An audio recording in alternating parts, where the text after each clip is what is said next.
que eu salientei essa frase aqui: quem nega a realidade perde a decisão consciente. Então nós temos que olhar para o ano que vem e para o nosso negócio e para o mercado, tentando enxergar a realidade. Quais são as armadilhas que nós temos nessa caminhada? Primeiro é não querer ouvir o que não nos agrada. É impressionante como tem gente que até se ofende quando a gente começa a falar de dificuldades que não estão no escopo que até então essa pessoa teria traçado. E isso é muito forte no segundo escalão das empresas. Eles se sentem muitas vezes confrontados diante das observações adversas e fora dos seus planos e fora das suas afirmações. E muitas vezes os seus planos e as suas afirmações não estão conectadas com a realidade do mercado. É a história do desejo, né?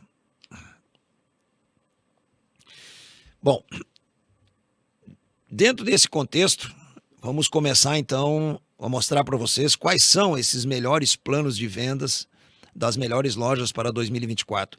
Onde as melhores lojas estão focando para traçar o seu plano de vendas, o seu plano estratégico para 2024. O primeiro deles todos é a geração de fluxo. Eu penso que esse vai ser o grande desafio do ano que vem.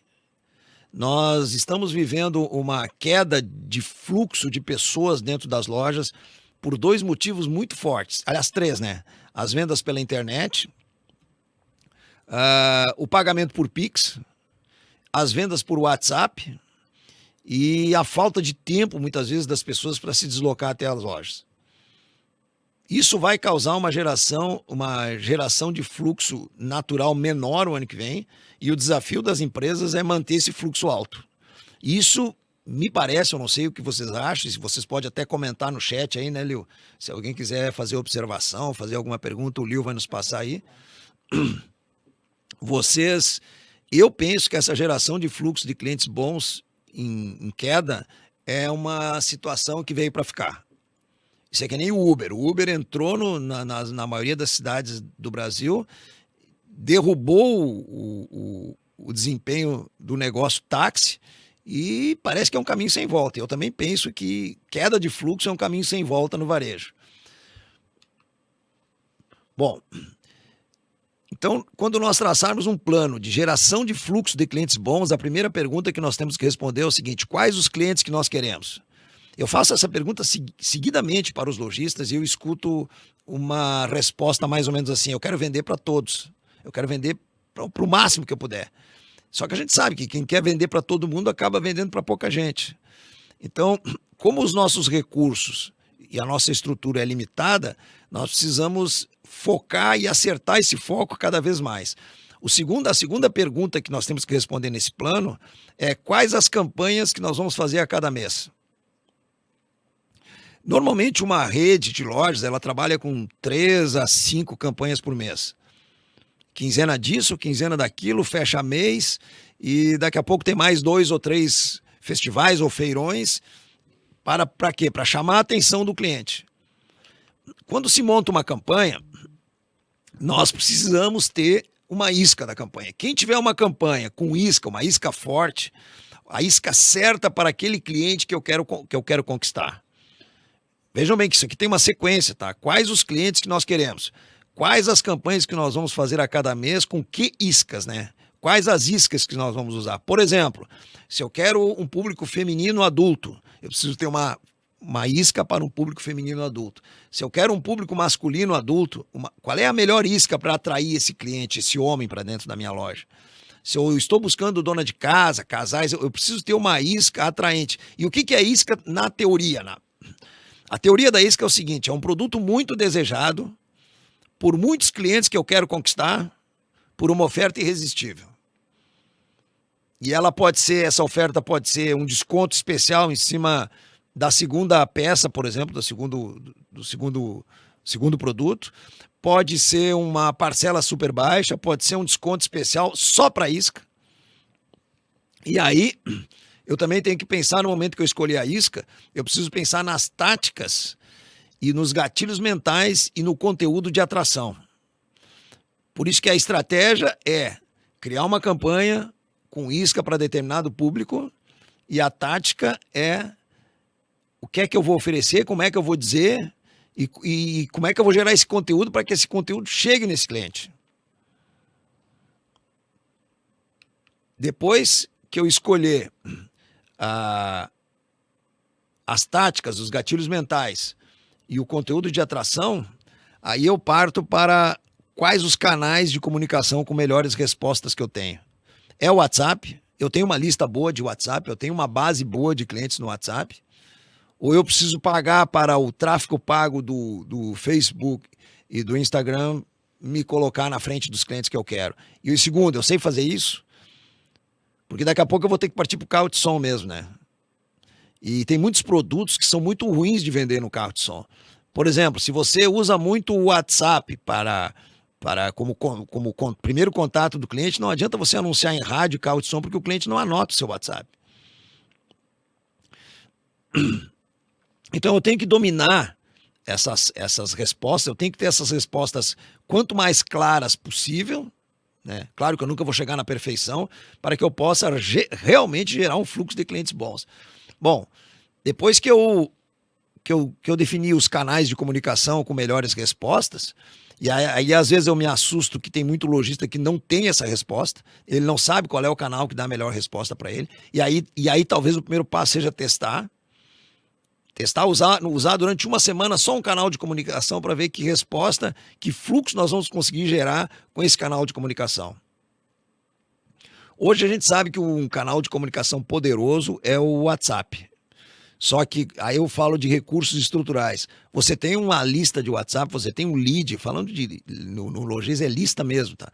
Você tem uma lista de clientes organizada para que você consiga mandar o WhatsApp certo para a pessoa certa, e aí você precisa de um CRM. Esses são os recursos estruturais. Você tem um CRM ou não para você agir. Depois, quais os investimentos que eu vou fazer em mídia, né?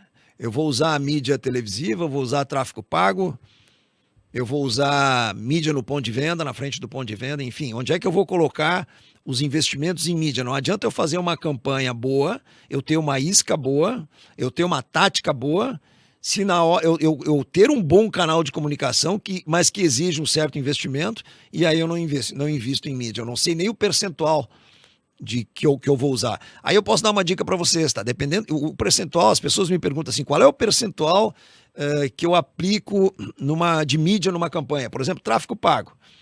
Isso depende muito da tua margem, tá? E do volume que você vai conseguir de venda. Mas eu diria para vocês que fica em torno de 1% do valor que se deseja vender. Isso é só para tráfego pago, tá? Porque no momento em que você não consegue chegar nas pessoas, seja através do tráfego pago, seja através do canal que você escolheu, a sua campanha não vai performar.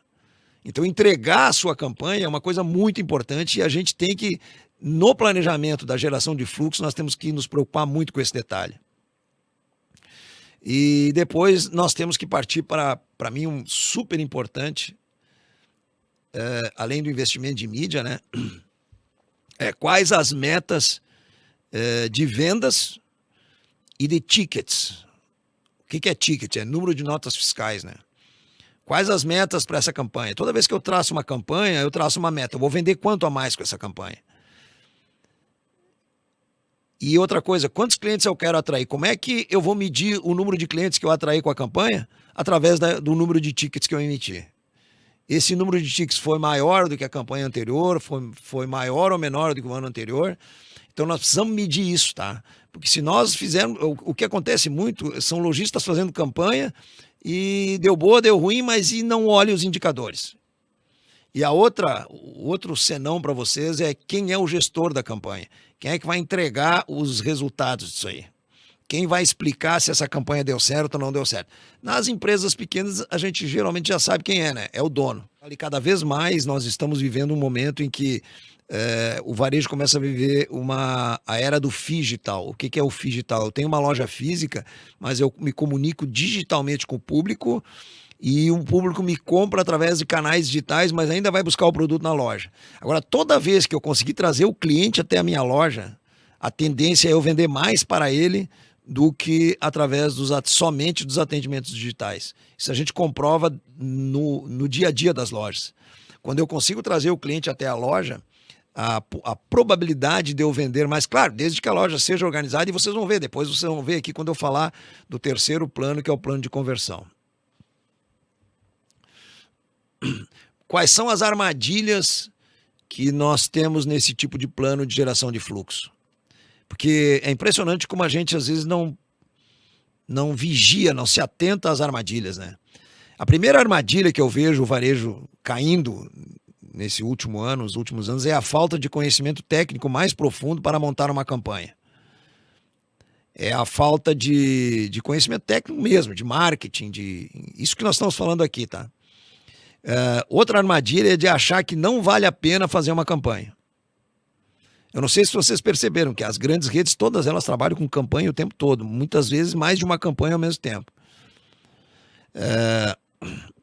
A outra é não buscar os recursos decisivos para uma campanha. Por exemplo, fazer tráfego pago. Por exemplo, montar uma lista de clientes através de um CRM, fazer esse recurso do CRM funcionar dentro da sua empresa. E a outra armadilha muito comum é não fazer o novo básico bem feito. Eu ouço muito falar o básico, eu estou fazendo o básico bem feito. Na maioria das vezes, a loja que me diz que está fazendo o básico bem feito, quando a gente vai olhar, esse básico significa fazer a mesma coisa que eu fazia antes bem feita. Mas isso é pouco. Por isso que nós criamos o termo, o novo básico bem feito. E o que é esse novo básico bem feito? Por exemplo, lives. Nós voltamos de novo à disputa de atenção dos clientes para as lives. As redes sociais viraram um festival de live de novo. E a gente percebe claramente que quando a live é bem feita, bem planejada, ela traz resultado. Outra coisa, produção de conteúdo, não só de cards, mas uma mistura de card, de vídeo, enfim.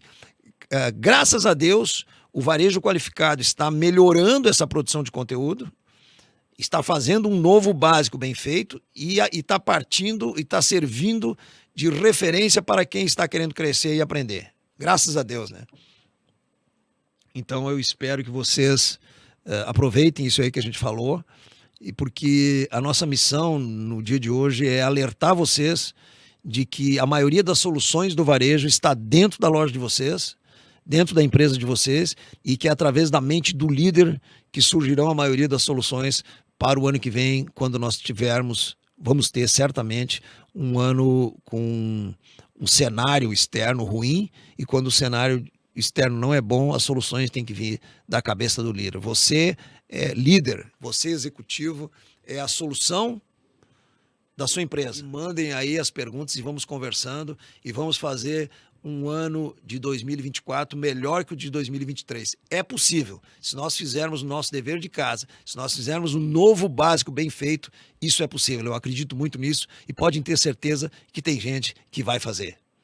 Muito obrigado mais uma vez. Eu desejo muita paz, muita luz e muitas vendas para vocês.